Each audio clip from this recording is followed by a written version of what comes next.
आज की मूवी का नाम है ओल्ड।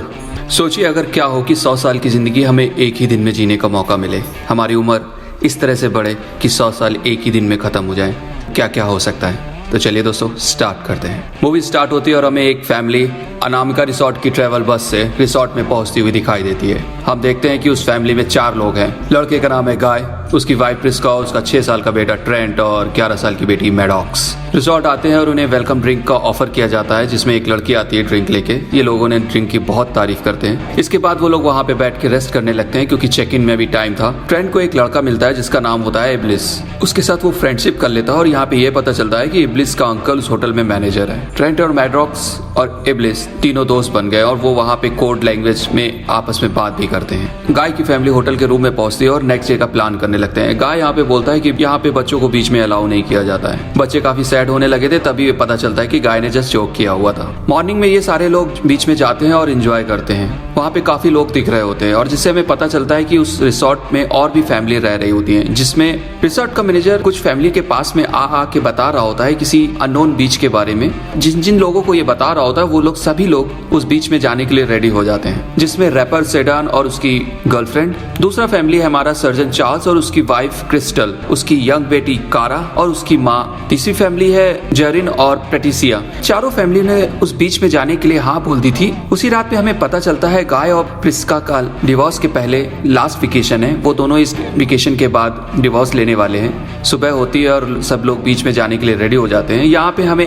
एम श्यामलन दिखते हैं। दोस्तों जो नहीं जानते हैं उनको बता दूं कि एम श्यामलन ही इस मूवी के डायरेक्टर हैं, जो अपनी हर मूवी में टाइम के साथ खेलते हैं और यहाँ भी टाइम का खेल होगा। ट्रेंट को जाते जाते इब्लिस का एक कोड मैसेज मिलता है, लेकिन वो सभी लोग बीच जाने के लिए एक्साइटेड थे तो किसी ने ध्यान नहीं दिया होता है। वहाँ पहुंचकर बस ड्राइवर बोलता है कि सभी को 5 बजे से पहले वापस आना है। 6 साल का ट्रेंट पानी में चला जाता है और वहाँ पे चिल करने लगता है। उसके पास सेडेन की गर्लफ्रेंड की डेड बॉडी पास आके रुकती है। वो चिल्लाता है और पानी से निकल के भागता है। सब लोग वहाँ पे आ जाते हैं और सेडेन से पूछने लगे ये क्या हुआ है। सेडेन के पास कोई जवाब नहीं था। यहाँ जेरेन हेल्प करने के लिए उसी रास्ते से वापस जाता है जिस रास्ते से वो लोग आए थे, क्योंकि यहाँ पे नेटवर्क नहीं था। लेकिन जेरेन जैसे ही जाता है वो बेहोश हो जाता है और अपने आप को वापस उसी बीच में पाता है। हम यहाँ पे ये भी देखते हैं कि ट्रेंट अपनी मॉम को बोलता है कि ये ड्रेस उसको फिट नहीं हो रहा है। तभी हमें ये पता चलता है चार्ल्स की मदर भी किसी अननोन रीजन की वजह से मर गई है। इस बीच में देखते हैं कि तीनों के तीनों बच्चे अपनी उम्र से 5 साल बड़े हो गए हैं केवल 2 घंटे में। सारे पेरेंट्स परेशान हो रहे थे, वो अपने बच्चों को पहचान भी नहीं पा रहे थे। यहाँ ये भी पता चल रहा है कि पहाड़ी के ऊपर से उन सब लोगों को कोई देख रहा है, लेकिन हमें समझ में नहीं आ रहा है कि वो कोई आदमी है या क्या है। यहाँ हम देखते हैं कि सेडेन की नाक से हमेशा खून निकलता रहता है, लेकिन हमें पता नहीं चल रहा ऐसा क्यों हो रहा है। लेकिन सेडेन यहाँ पे बोलता है कि उसे कोई बीमारी है जिस वजह से उसकी ब्लीडिंग होती रहती है। हम देखते हैं कि चार्ल्स ने सेडेन के गाल पे एक कट करता है चाकू से और सब गुस्सा होने लगते हैं। तभी हम देखते हैं कि सेडेन का गाल तुरंत ठीक भी हो जाता है। यहाँ सबको पता चल चुका होता है कि यहाँ पे लाइफ तेजी से निकल रही है, तेजी से बढ़ रही है, जिसकी वजह से बच्चे भी बढ़ गए हैं और चोटें भी ठीक हो रही हैं। अब हमें ये भी पता चलता है कि प्रिसाका के पेट में एक ट्यूमर है जिसकी वजह से वो बेहोश हो जाता है। चार्ल्स ने उसका तुरंत पेट काट के उसका ट्यूमर बाहर निकाल देता है और तेजी से टाइम बीतने की वजह से उसकी बॉडी जल्दी से हील हो जाती है। अब प्रिसाका को ठीक लग रहा होता है, लेकिन बड़ी प्रॉब्लम यह है कि इतना तेजी से टाइम गुजरेगा तो उनकी लाइफ शाम तक एंड हो जाएगी। कारा और ट्रेंट के बीच में भी दोस्ती हो जाती है, जिसकी वजह से वो लोग भी इंटीमेट होते हैं। और जैसे ही कारा और ट्रेंट वापस लौट के आते हैं तो वो कारा का पेट 5 महीने की प्रेग्नेंट लड़की की तरह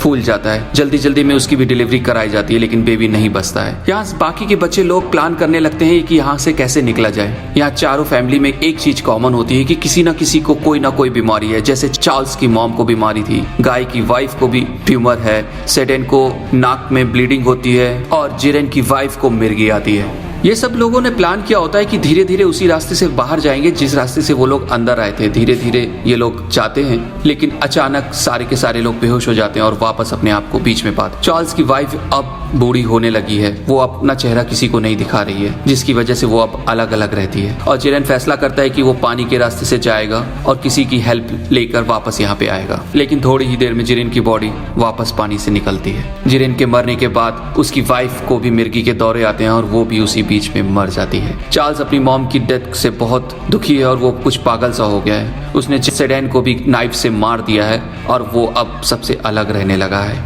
एक तरफ कारा भी माउंटेन से ऊपर जाने की कोशिश करती है और जैसे ही वो पहाड़ की चोटी पे पहुंचने वाली थी, शायद उसे नींद आ गई या क्या हुआ, वो वहां से गिर पड़ती है। उसी शाम को चार्ल्स ने गाय के ऊपर फिर से अटैक किया होता है, तभी प्रिसाका आती है और उसे जंग लगे चाकू से मारती है। इन्फेक्शन इतनी तेजी से होता है कि उसकी बॉडी ठीक नहीं हो पाती है और वो भी मर जाता है। दूसरी तरफ उसकी वाइफ भी बूढ़ी होके मरने लगी थी क्योंकि वो बहुत ज्यादा कॉस्मेटिक यूज करती थी। उसके साइड इफेक्ट भी उतनी ही जल्दी से हो रहे थे। टेरेंट सैड था और अपनी फैमिली के साथ था क्योंकि बस अब 4 लोग ही बचे हैं इस बीच पे। गाय और प्रिकासा ने कुछ अच्छे मूवमेंट के साथ अपने लास्ट पल गुजारे और मर जाते हैं। अगली मॉर्निंग तक केवल मैडॉक्स और टेरेंट ही बचते हैं। तभी उन्हें इब्लिस की याद आती है और उसका कोट यहाँ पे टेरेंट ब्रेक करता है तो उसे पता चलता है कि अंडर वाटर एक कोई रास्ता है निकलने का। वो दोनों लोग थोड़ा सोचते हैं, लेकिन ये भी जानते थे कि ज्यादा देर वो लोग उस बीच पर रह भी नहीं पाएंगे, इसलिए उन्होंने स्विम करके वहां से निकलने का फैसला करते हैं और उन्होंने रास्ता ढूंढ लिया था जो कि इब्लिस ने बताया था।